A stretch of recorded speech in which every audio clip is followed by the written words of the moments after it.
Welcome to Conversations with Dr. Stephen Greer, and this is brought to you by the World Puja Network. And I have a special guest with me today, Linda Willits, who has been a CSETI, Center for the Study of Extraterrestrial Intelligence member and a wonderful assistant and friend of my work for many years with me on the call today. And my name is Dr. Stephen Greer. I'm the founder and director of CSETI and the Disclosure Project.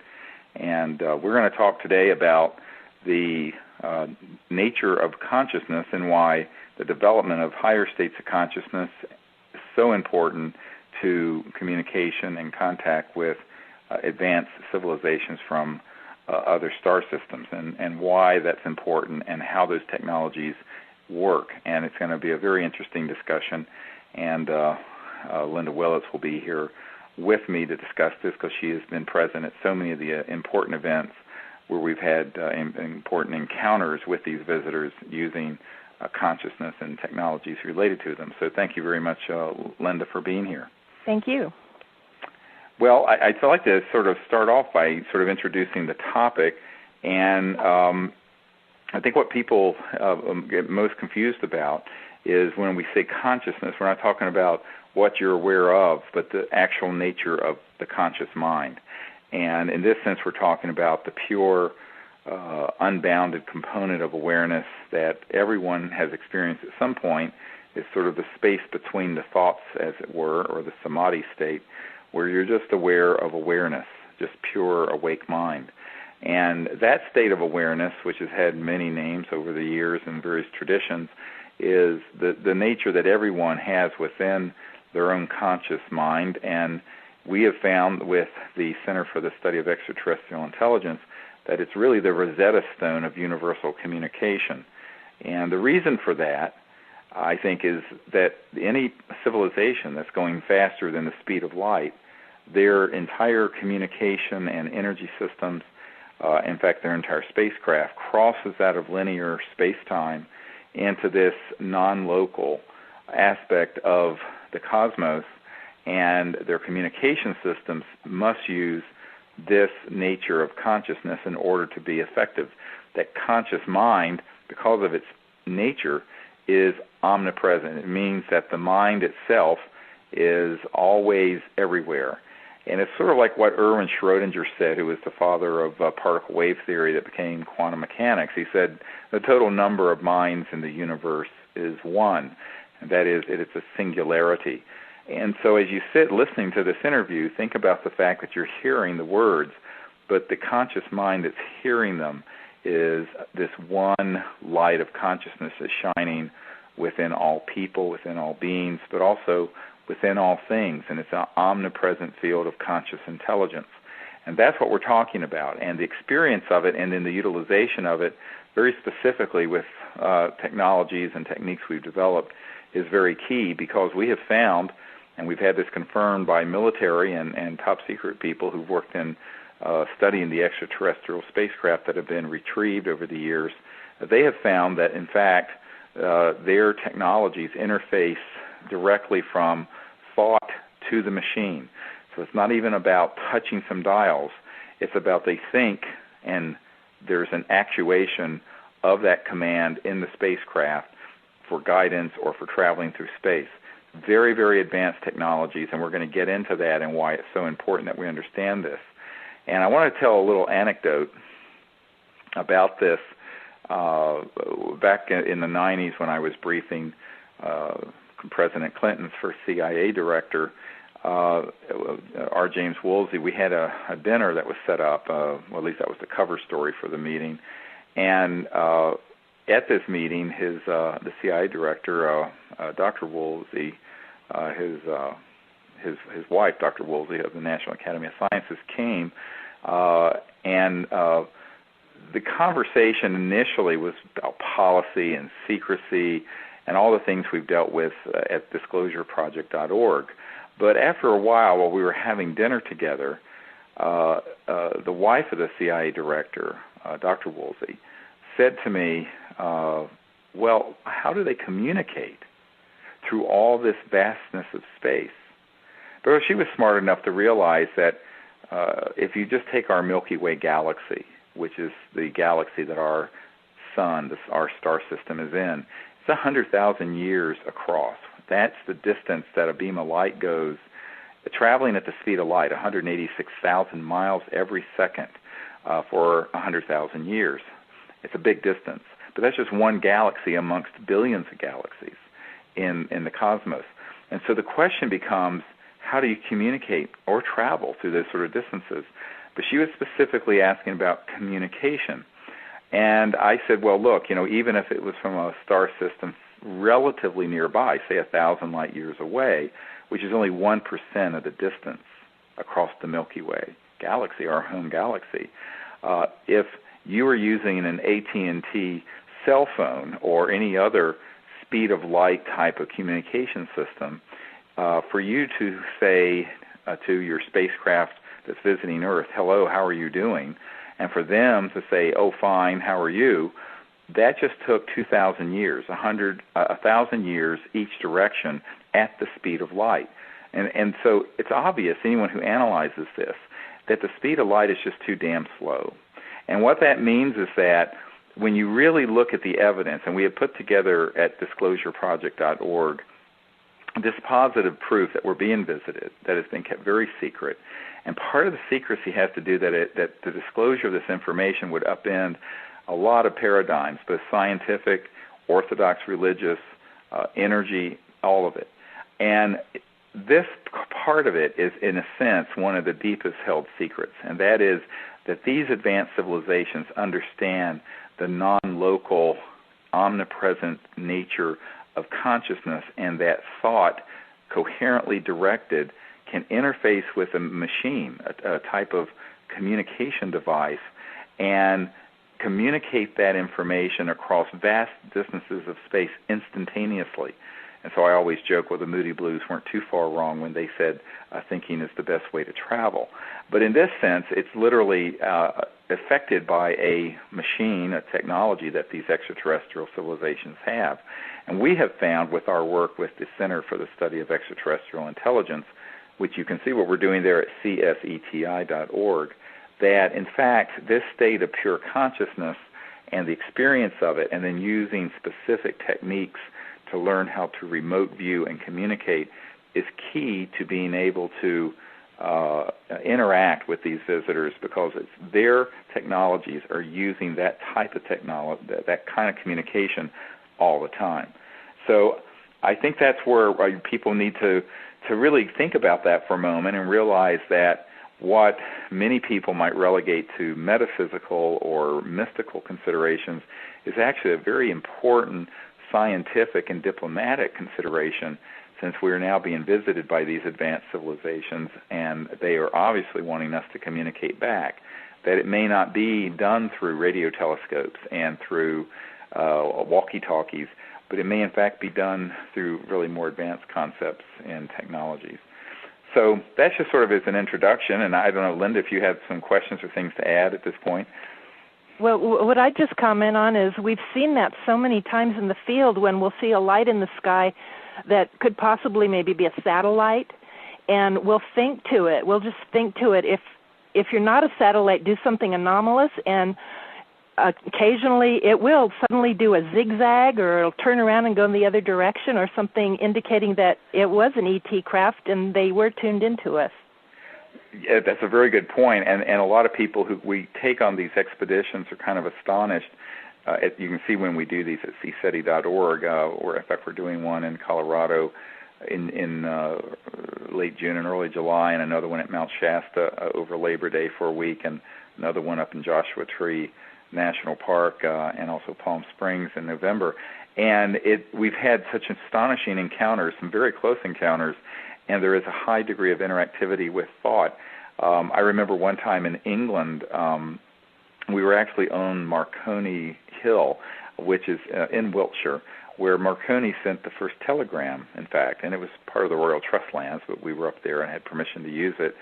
And we were doing this protocol for contact. And we had done a deep meditation, and the whole group had gone into this state of unbounded mind. And then we had remote viewed deep space, and we had turned it around and vectored, as we call it, or guided these ET craft into the area. And about that time, we were then looking around at the sky, and it had cleared up, which is nice for England.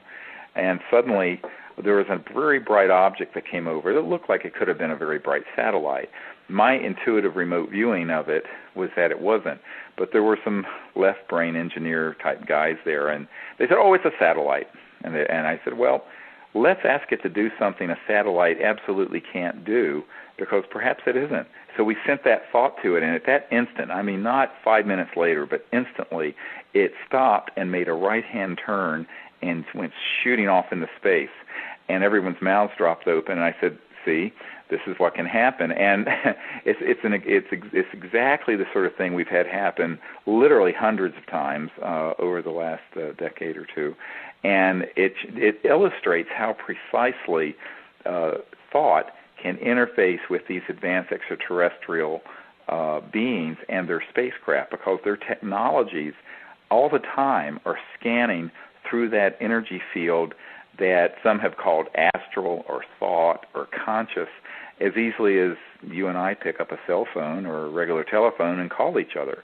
And I think that's one of the really big paradigm-busting concepts that kind of blows people's minds, particularly mainstream scientists. However, as a footnote to this conversation that I had with the CIA director and his wife, Sue Woolsey, who, as I mentioned, was Chief Operating Officer of the National Academy of Sciences at the time, after I told her that this was what was happening, and I was rather reluctant to, because I thought, well, she's going to think this is just too far out. But I really thought, well, if she was wise enough to ask the question, I'm going to tell her the truth, the whole truth, and nothing but the truth, even if it loses credibility in the eyes of sort of a conventional scientist. And after I explained all this that I've just gone through, she said, I thought it had to be something like that. That's great. Yeah, and so people are ready to hear the truth about this. And the truth is, our conscious minds really are omnipresent, and you can become very quiet and go into a deep meditative state, and then awaken within that state, and in your inner sight see remote places, even out in outer space, and communicate with these ET craft and invite them in for a diplomatic meeting and encounter, which is what we do at CSETI. So I think that this is really a perfect topic for the World Puja Network, because I know many people who listen to this are very interested in the Vedic tradition and Vedanta and the oneness of consciousness.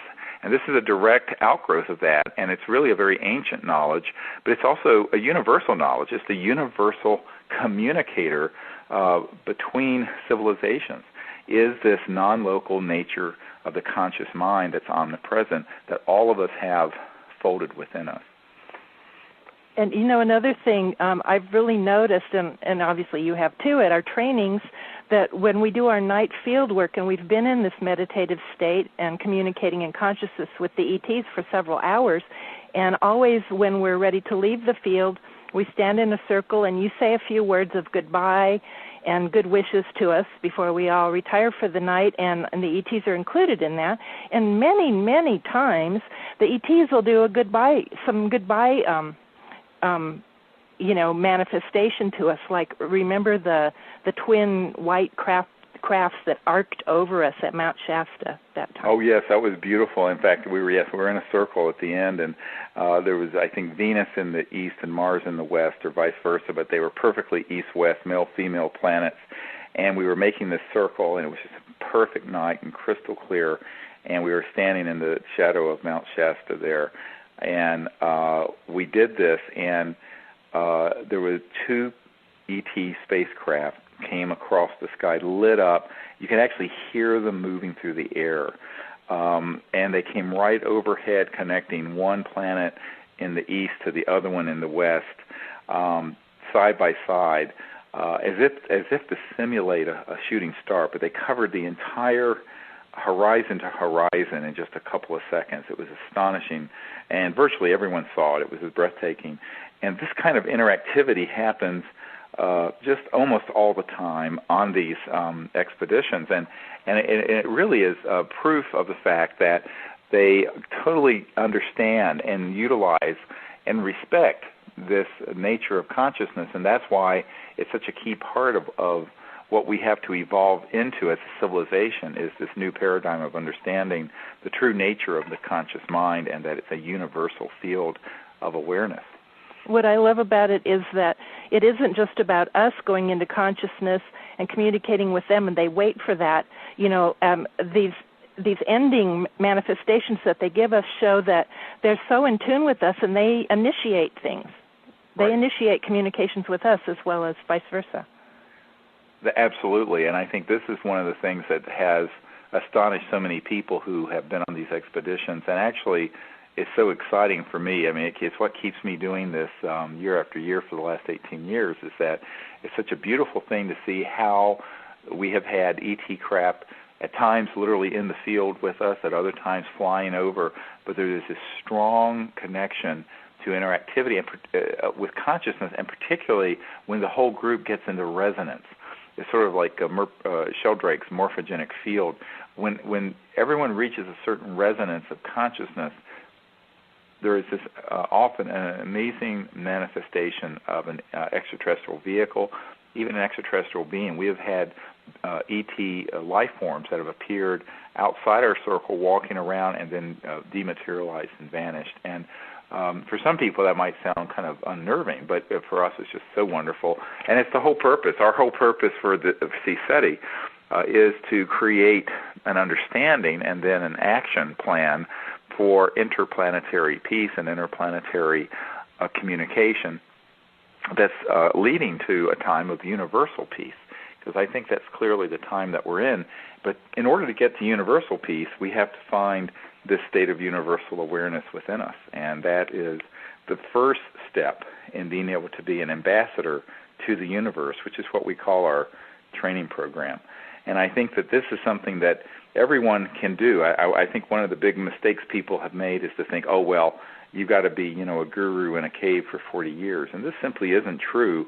You can experience this aspect of awareness pretty easily, and everyone has this within them. I mean, if you're awake and conscious, you have the ability to just be aware of awareness and then begin to move and operate on that level of the universal, unbounded aspect of the mind, and remote view distant places, communicate remotely, and set the vector up. Now, we also use lasers and electromagnetic devices that project beeping tones into space so that it gives a very fixed linear space-time in case our minds are not clear.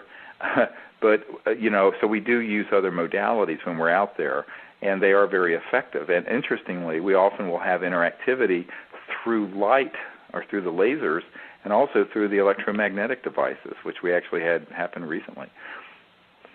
The ETs often, very, very often, signal back, to your laser, and like our, radar detectors. We have the cordless radar detectors in the field that they have spoken to us through. Well, one of the things that people, it's kind of an astonishing when it first happens, is you can be in the middle of a remote national park, like we were in November. I think it's a good time to sort of mention this. And we had an experience. We've had many experiences at this particular site up in Joshua Tree National Park. There's an area where we saw. Well, why don't you tell them, Linda, what happened in 1996, the first time you were there with our group? That was incredible. We were at one location in the national park, and it was about 1:30 in the morning, and we were getting ready to leave. And you had said earlier that the ETs would do something spectacular and fast, and they hadn't done it yet, really. So we were driving out, and you were in the vehicle ahead of me. I was following you, and suddenly, the most astonishing thing, straight down from the zenith of the sky came this craft that was the size of my fist at arm's length, and it was That's like big. it was one of the biggest things I've ever seen, and it was almost fluorescent, kind of teal and sparkling white, and in the shape of a Hershey's kiss, even with like the white paper at the top was, kind of like white light, and it just came down straight, and as it approached the ground, it illuminated, as far as we could see, the whole ground, and this was, I don't remember, about half a mile away from us, I think. And it illuminated the ground in white, and I expected to hear a loud crashing sound or something.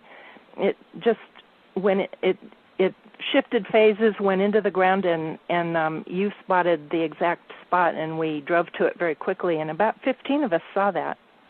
Yes, and what's interesting is that area has been where we've had our contact site since then for the last 10 or 11, 12 years, and we'll be going back there actually in November. And we have had the most astonishing things happen at that place, and we know that, in fact, that this is where there's a very strong extraterrestrial presence. I think there's probably some facility underneath the Earth in that area of the national park because it's protected.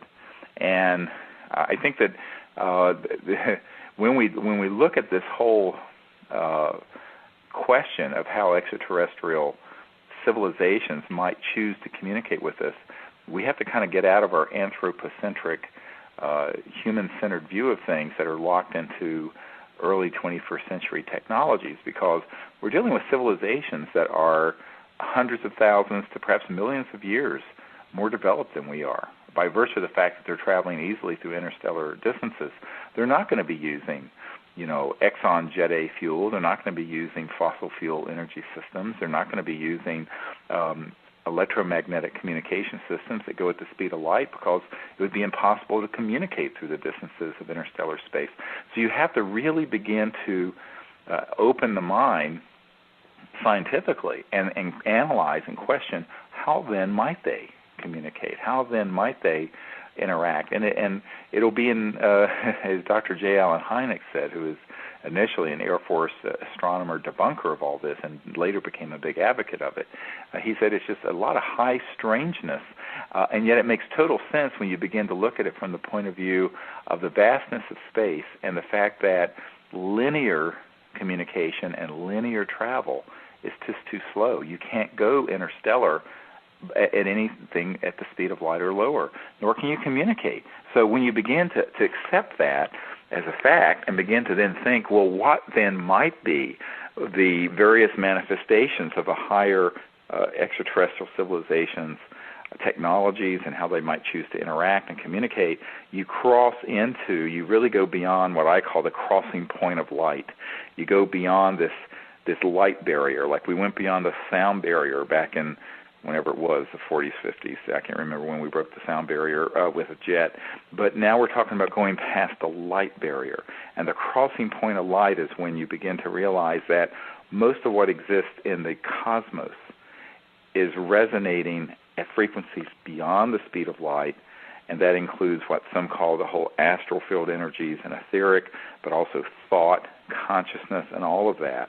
And that any civilization that can go from some star system to here has had to figure that out, and has also had to make it a science and make it a something that actually can be routinely used. And that's what we're dealing with. And so that's why, so for some people, they think I've taken a kind of a left turn into consciousness studies and higher states of consciousness with the work that we're doing with our diplomatic effort with these advanced civilizations. I point out that it's actually the foundation of our contact work and of the foundation of universal peace and of communication and diplomacy is to understand this. And if you can't understand it, then you're going to be very, very limited in understanding all the ways that these advanced interstellar civilizations might interact with us or may choose to, because they don't necessarily have to be using early 21st century Earth technologies. Why would they, any more than we're using smoke signals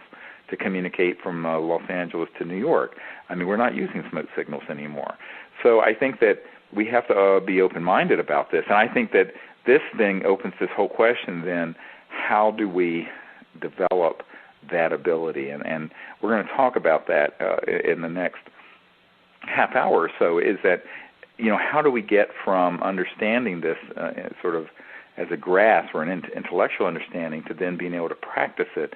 And this is a really big part of what we'd like to share with the listeners at the World Puja Network is this understanding that everybody has within them the entirety of the universe folded. I'm reminded by a Persian mystic that said, thinkest thyself a puny form when within thee the universe is folded. And that's a literal statement that because of the nature of the conscious mind within you, everyone has the entire cosmos folded within them and accessible to them through the nature of this non-local, unbounded component of mind. And no one is without that. If you're a human being, you have it within you. It's a matter of awakening to it and beginning to know how to utilize it, and then specifically how to utilize it for interstellar civilization communication, which is really very important because we're at a time now where, since we know we're being visited by various extraterrestrial civilizations and that they are wanting to reach out to humanity, but the only answer they've gotten back from our governments have been to be shot at, shot down, and also lied to the public about. So what we're trying to do at CSETI.org is to say, look, let's have a citizens diplomacy effort, but the foundation for that is the understanding and experience of this higher state of conscious mind that's within all of us. Another thing that about the ETs, and you talk about just awakening to our own innate capabilities that we don't even know we've had, and one of them is being able to see the ETs and their craft in their astral form. And these are things that are there, and anyone could see them, but most people don't use their inner vision well enough, and we've developed that skill, and you just people would be amazed at the things that we see in the astral form, which is how the ETs and their craft often have to appear these days because our weapons technologies now are so sophisticated that it's dangerous for them to come in materialized form.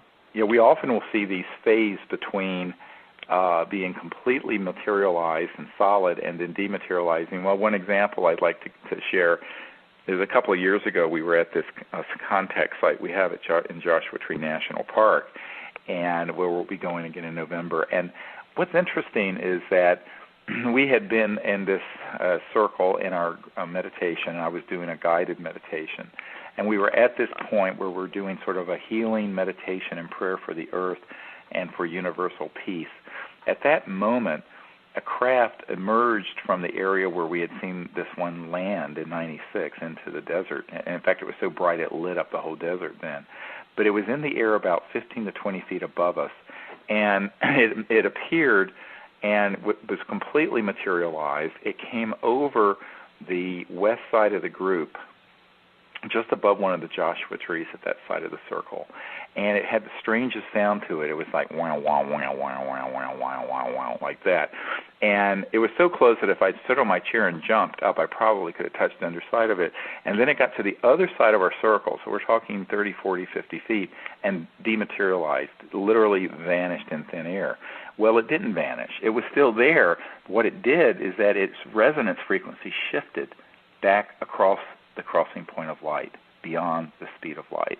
And so they can phase in and out. It's sort of like, I tell people, like those old radios, like you can dial the station, and you can sometimes hear one station and then another, and you can get between them, and there can be both. Well, often we will see that they will be kind of between the two, where they'll not be solid materialized, but they won't be completely invisible. There'll be this sort of scintillating, almost astral energy field that you'll see that's in the shape of a craft or a being that'll be literally in the field with us. And people, have to blink and say, what am I seeing here? It's really quite astonishing. And that happens, frankly, quite routinely on these expeditions now, and it kind of astonishes people that it would. But to me, it's like normal. I mean, it's interesting how a lot of these reports get sanitized out of the public. I remember being at Colonel Corso's, the man who wrote The Day After Roswell, and at his home back some years ago, and there was a whole lot of materials that he had there that had not been published and never, I suspect at this point, never will be. He's passed away now. But one of the things that I learned was that back in 1956, he was at white sands in that area at where we set off the first nuclear bomb at Trinity site and Holloman Air Force Base. And there were a lot of ET craft that were coming in because they were very concerned about us developing atomic weapons and the potential to destroy the Earth, but perhaps also us being a threat down the road to other civilizations. And we were using high-powered radar systems to attack and scramble the electronics on these ET craft once they became materialized. And that's why the one in Roswell crashed. I mean, the one in Roswell didn't just crash.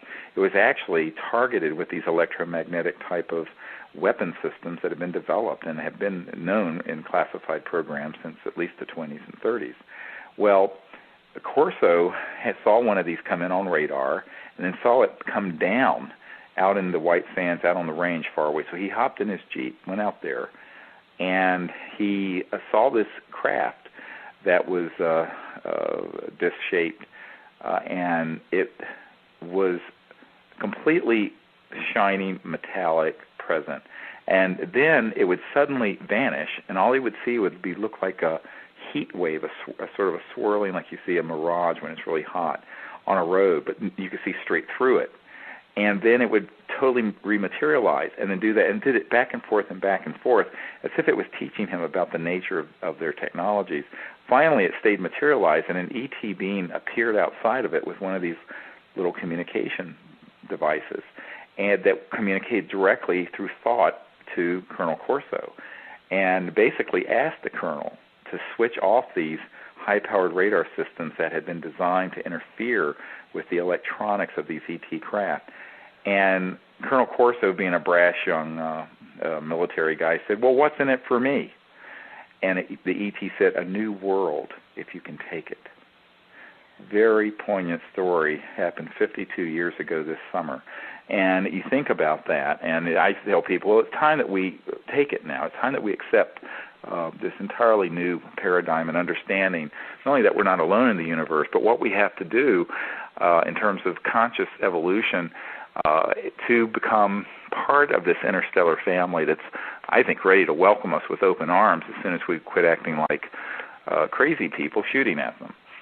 Well, and you know, I love that story too because it is so profound, and unfortunately the young Colonel Corso wasn't up to taking the New World, but those of us who've done the CSETI Ambassador to the Universe trainings would answer that in a different way, and you know, and hopefully now more and more people, you know, would have that change of heart.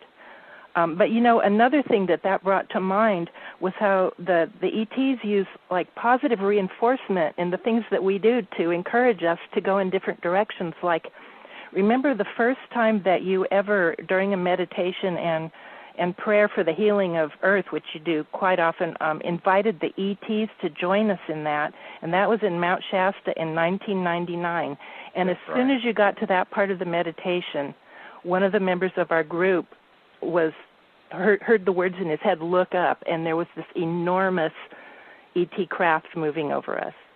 Yes, and in fact, that event, which we filmed, I didn't, but this gentleman did, is such an astonishing event because it was precisely at the point where we joined in with this whole interstellar community to put energy on the Earth for its healing and for its evolution to this time of universal peace and these new energy technologies coming out and the whole transformation of world civilization and this beautiful 500,000-year cycle of universal peace that we're about to enter. And at that instant, literally, there was this massive, and it looked like a triangle with 2 points of light, like 3 stars, making a perfect equilateral triangle. And it moved in. It was so huge that some people couldn't see it because it was so big. And in between those 3 points of light, it wasn't solid. It was kind of opaque, so it distorted the stars through it. And this object was so large and so far out in space that it was seen from Vancouver all the way down to L.A. and was reported, actually, as such. It came 3 times out of the 5 nights we were there that week. And every time it came at that same point in your meditation. It came at the same point. We've since learned that this was an enormous craft that was on the order of hundreds to thousands of miles across, and it was very deep space, and it lit itself up in that configuration as a confirmation of what we were doing. But at the same time, we have seen it at other times. 6 months later, we were up in upstate New York, and had the exact same craft come twice on the same night. And so it was sort of their way of saying, yes, this is exactly the kind of energy and philosophy and concepts that we want to interact with. And so the sort of state of mind of the person wanting to make contact is deterministic. It really determines the outcome of the contact, and which is what we're now sharing with people. I want to mention that we actually have a meditation CD with that meditation that resulted both in the contact, but also how to do the protocols at disclosureproject.org. And there's a new meditation CD in addition to that one that we'll talk about in a moment. That's a specific type of mantra meditation that developed over the last 10 months or so, and that I think is really a breakthrough event.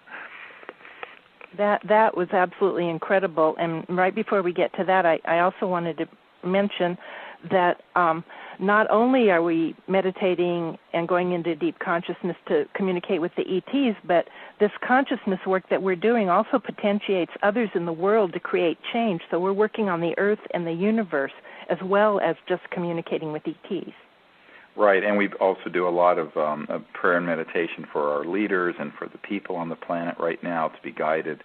And it has this really profound effect. It's when you have 30, 40, 50 people in that state of consciousness doing this all together, it's not just additive. It's not, like 1 and 1 is 2. It's an exponential power.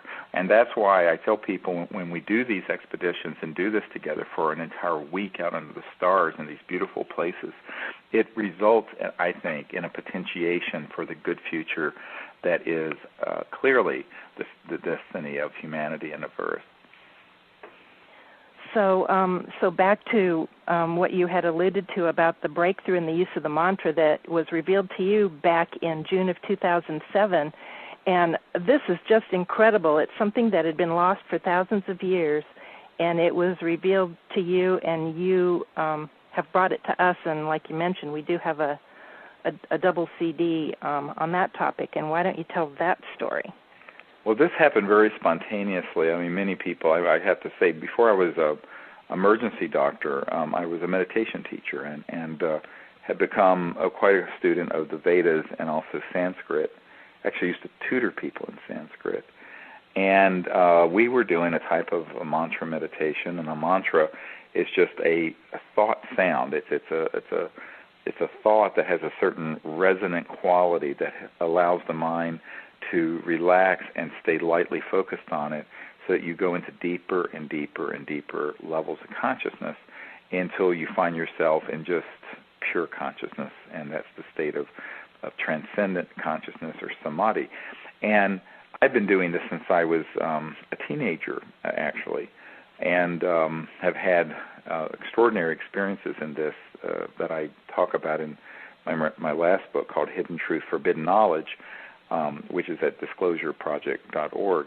But this particular day, we were in Colorado in this community called Crestone near the Great Sand Dunes, and it was last year in late June, early July, and we had gone into this beautiful dome that's there, that's a Zen meditation center, and I was leading a meditation for everyone, and if people had really extraordinary experiences, and that meditation is actually on this new CD that's at disclosureproject.org. But then I went back to our townhouses and meditated, and I went into a state of consciousness that was, I just have to say it was samadhi, very deep, very pure, very quiet, and suddenly I heard these three pure tones, and they're a perfect fit. Da, da, da, da, da, da, da, da, da.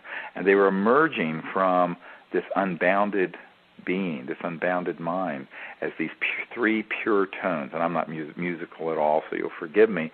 But it was so profound. And then it became this mantra, this 3-syllable mantra. And it then became multidimensional. And it was like this amazing, and by the way, this is an ancient mantra that's been used in the Himalayas and in India and in the Sanskrit tradition for thousands of years or longer. But I found that the tonality of it, the musical tonality of it, had been lost. Well, this is what was sort of just came forth out of this state of mind, and that's what's now on this meditation CD, which anyone who wants it can get it. So it's very effective and it's incredibly powerful. And what it does is that it enables the mind to have this mantra running almost automatically. It's almost like a tone, a musical tone. And the mind can have it just going. And if the mind is not focused too hard on it, but just lightly and relaxed, you'll find yourself in deeper and deeper states till you arrive in this universal state of consciousness. From there, you can then learn, and this is on another CD, that's the one I mentioned before, how to remote view space and how to contact these ETs, and then how to invite them into your area so that if you have 3 or 4 or 5 people that you're simpatico with and very united with, that you can practice this and you will have some amazing contact experiences with these people, visitors from other star systems. And the reason I think this is so important is that, again, talking about Rupert Sheldrake's morphogenic fields, is the concept that if more and more people do this, it not only lets these visitors know that there are enlightened people on Earth wanting to make peaceful contact, that not everyone wants to shoot them down with Star Wars weapon systems, but that there are people, by doing this, it begins to move our entire culture and our entire civilization non-locally in that direction because of the power of the conscious mind at a deep level of meditation. And it's a little like the 100th monkey effect, where it just begins to affect the Earth, its future, and everyone on it. It's a very powerful technology and very effective, and that is the power of the mind, particularly when you understand that the individual, us as individuals, are all sort of fountains or focal points or entry points for this unbounded being, the great being, the unbounded mind that's within us. And by using this mantra meditation, which is something we now have put onto this 2-set CD that people can get at disclosureproject.org, you can learn to do this. And what happens is that you will find that then you're ready to go to the next step, and that is to go into the remote viewing mode and to be able to see remote planets or starships or ET vehicles that might even be around Earth, and invite them in a spirit of peace to wherever you are, assuming you're out someplace that's private and you're not going to pull them into your, right in the middle of the city. But although that's happened as well, I might add. We've had people experiment with this, and they've had these amazing sightings right in their backyard. But I think that the reason this is so powerful is not so much so that people can see an ET craft. It's because by doing this, it creates this resonant field, this morphogenic resonant field that begins to affect everyone on the Earth and the future of the Earth and manifest this time of universal peace, which is the only possible future. Everyone gets all wrapped up in the current, the state of the world. And what I point out is that a lot of that noise is just the death throes of an old yuga, an old era that's passing away in front of our eyes. But what we are having to do is create the foundation for a new civilization, one that is universally at peace, going into space peacefully, that lets the truth be known about all these things, and also allows these wonderful new energy and propulsion technologies to be used for peaceful and not military purposes, so that we can have free energy, no pollution, and have abundance for all the world's children, so that there's not just a few people, 20% or so of the world doing well, and the other 80% in terrible poverty with, barely knowing, where the next meal's coming from, if that.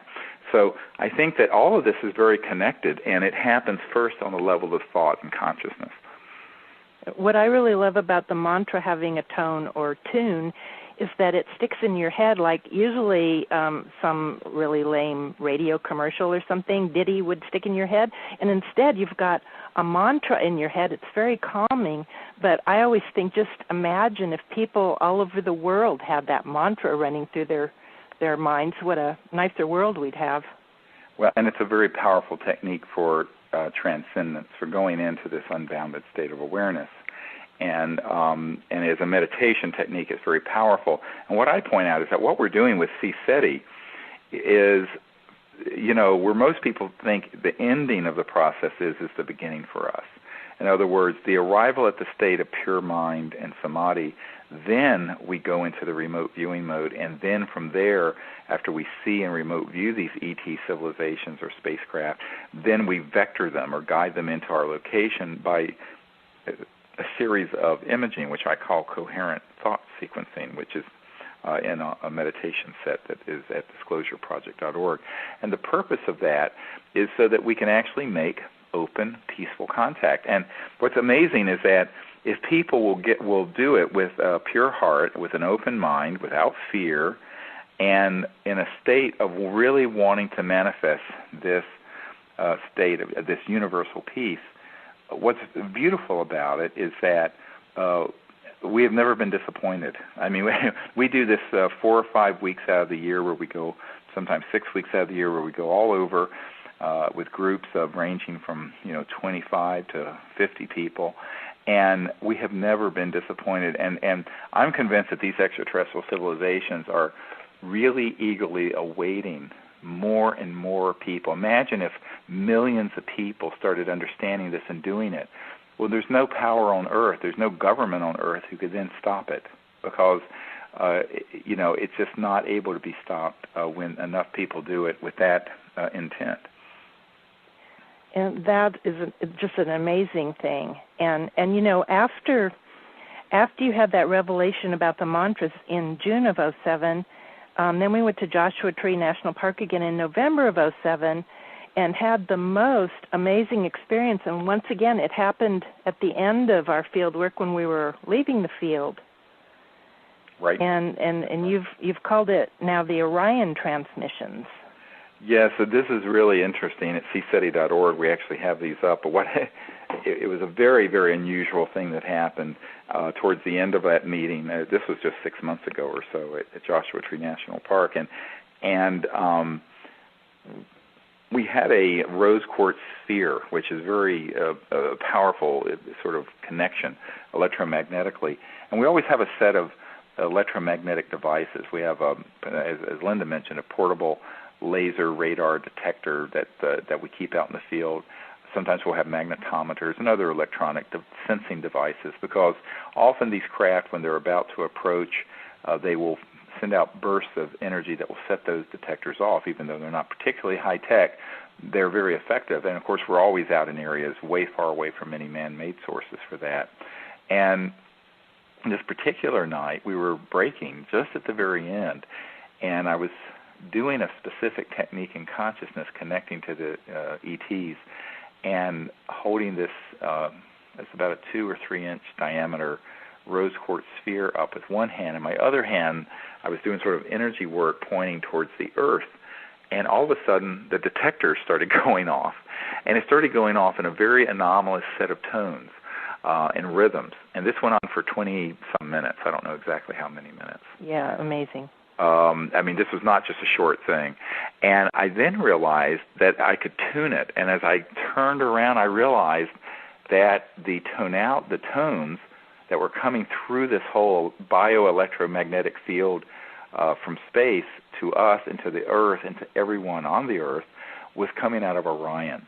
Now, I'm not saying, but it was in that sector of space where Orion is. If you look at the night sky, it's setting now around sunset, Orion. But it was out of that sector of space, and it's an amazing thing that happened. And that it was very clearly an energy shift. It wasn't just tones. It was like it affected everyone there. And even the coyote. The detector, I think, was just sort of a confirmation of the fact that energy was coming through us. Later, we actually took one of these high-powered lasers, and we were we signaled up in the direction of Orion, and these white lights started signaling back. And this went on for several minutes between our team and these ETs that were out in that area of the sky where Orion, sort of between Orion's belt and Orion's sword, but right in that area. And so we call these the Orion Transmissions, and they're at CSETI.org also. But a very fascinating a contact event, and it wasn't just that there were these tones that went through this man-made machine that made these beeping tones that went on for 20-some minutes. It was the energy that was coming through us and from us then to the ground of the Earth and through the Earth into all of humanity. It was a clear resonant frequency transmission that went on for, like I said, 22, 23 minutes, and had an enormous effect on everyone who was there. And this was, I don't know how many people, maybe 30 or 40 people watching this. Yeah, over 30 people, and it wasn't just sounds we were listening to. I mean, you could feel emotion and an urgency in certain parts of the transmissions, and it was really a communication that profoundly went into all of us. And I remember you said at the time, the first real message that you could put into words that you received from it was, "Oh God, let us be of service to you." That's right. Yeah. No, it was very beautiful. Yeah, it was incredible. And that's how we ended that particular night. Yeah. Yeah. So anyway, people are welcome to come on these expeditions if they have the time and inclination to do it. I think that everyone should begin who are enlightened and understand the principles of consciousness. They should begin to view themselves as ambassadors from humanity to these visitors. I think it's a very big mistake to wait for the U.S. State Department or the White House or Congress or the United Nations to do this. These visitors have been waiting for 60 years for that, and all they've gotten is denial or ridicule or being fired at. And so here's an opportunity. What we've tried to do is put together all the tools that people need, both in terms of understanding specific meditation techniques, in particular our contact protocols, as sort of a series of CDs that are in this training kit that are at disclosureproject.org, and people can then just do it. I mean, there's no kind of formal process here if you don't want to go through it, but if you want to, you can come on one of these expeditions, and you can find out the dates of these at CSETI.org. I think that the key thing is to understand that everyone has this as sort of a sacred responsibility who's aware that we're not alone, because we can't abdicate this task any further to governments around the world that are twiddling their thumbs. I think that if the people will lead, the leaders will follow. And we're seeing this already. We're seeing that there was recently, for example, a meeting at the United Nations where 2 or 3 dozen countries were present, and it was a secret meeting, but I have people who I know who were there, where this whole issue is being discussed, and where there's this big debate going on in the international community about whether all this information should be disclosed and how it should be handled. Now, there were U.S. military people at this meeting trying to scare the hell out of everyone, saying, "Oh, well, we can't do this. It'll make the economy more unstable, and it'll do this." That's just typical fear-mongering nonsense. The truth of the matter is that if the people begin to do this, and there begin to be more and more of these events, everyone's heard of the Phoenix Lights, the big events that happened on March 13th, 1997 in Phoenix, Arizona. What they don't know is that was a close encounter of the fifth kind, which is what we call these contacts, where we set up the protocols in consciousness and invite these craft in. We were there in Phoenix doing that the night that happened. And, in fact, the center of the sightings was right over a facility where we were putting together all the digital images to give to Congress for the briefings in April of 1997. And I had asked the ETs to show up and do something unmistakable and that there'd be good film footage, and it turned out that's exactly what happened.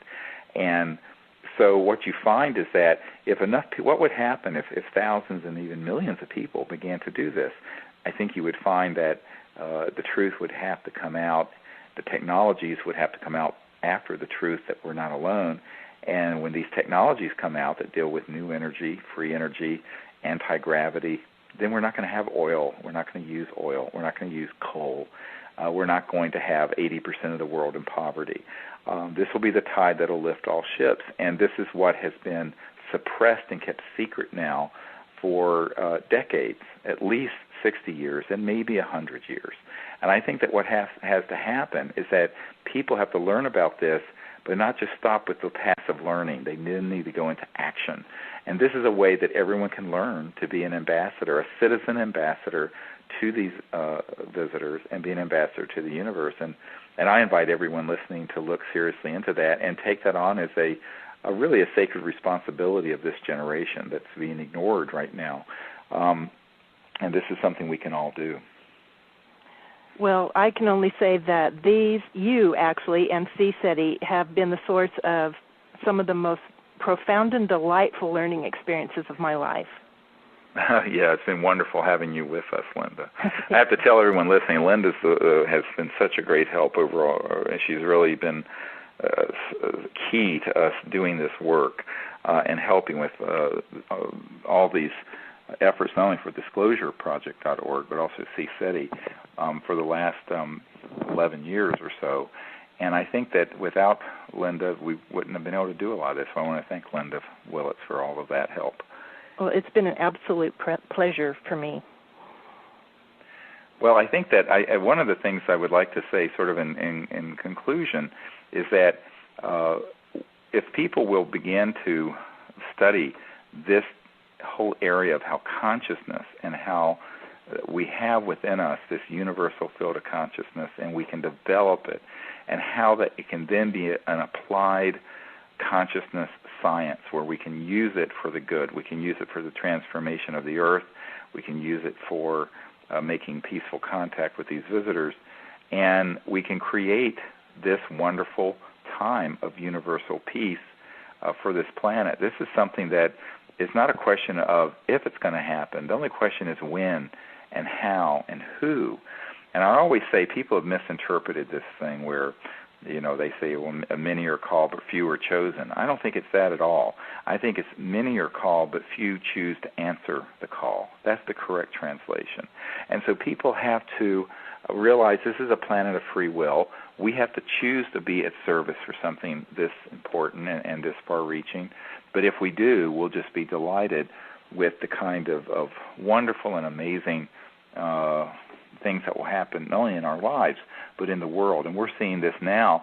As I mentioned, we've been modeling this open contact with visitors for 18 years, and now we have a major G7 country that has, in the last year and a half, been communicating with us through their Ministry of Defense to set up these contacts with these visitors so that can then be all filmed and then it can be disclosed to the world. The fact that there's a major industrialized country even entertaining doing that shows that it's shifting. All this is shifting in the direction of disclosing all these truths coming out, the technology's coming out, but we need more people doing this because it enlivens the potential for change. And that's everyone's responsibility, and I invite people to join us. Amen. That's awesome. Yeah. Well, thank you, Linda, for being with us today and sharing your experiences with this. And I'd like to thank again all of you for listening with Conversations with Dr. Stephen Greer, and it's brought to you again by the World Puja Network. And I would like to thank the World Puja Network for allowing us to speak about this today with everyone. And thanks to all of you, and thank you, Linda, for joining us. Thank you. Bye-bye.